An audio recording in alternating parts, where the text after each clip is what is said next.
जय जगन्नाथ सांग मैंने गोटे छोट स्टोरी कहबी शुणिबे ताले शुणु।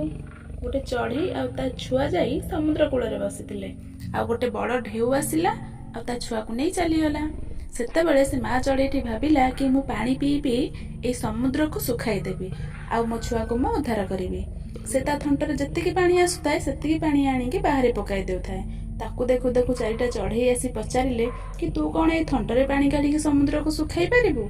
से माँ चढ़ईटी कहला मते फ्री रो एडवाइस दरकार नाही, जदि पारुछ मते साहाय्य कर।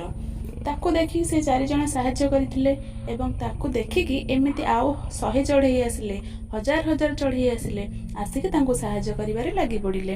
ताकू देखिकी पक्षीराज गरुड़ जाई पहुँचिले, से भी तांको साहाय्य करिवारे लागि पड़िले।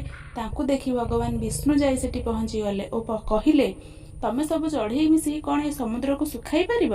चढ़ई माने कहले प्रभु आमको उपदेश दरकार नहीं, तुम साहाय्य दरकार, प्रभु आमको साहाय्य कर।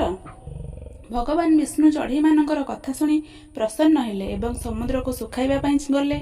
समुद्र देवता भगवान विष्णु को देखिकी क्षमा प्रार्थना कले एवं चढ़ईर छुआटी को फेरई देले।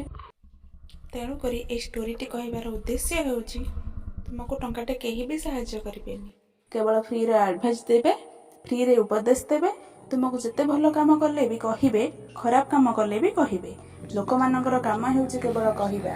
तो तुमे कहा कथा न शुणिकी निज जीवन लक्ष्य को फोकस करी काम करी चल, 100% सक्सेस हब।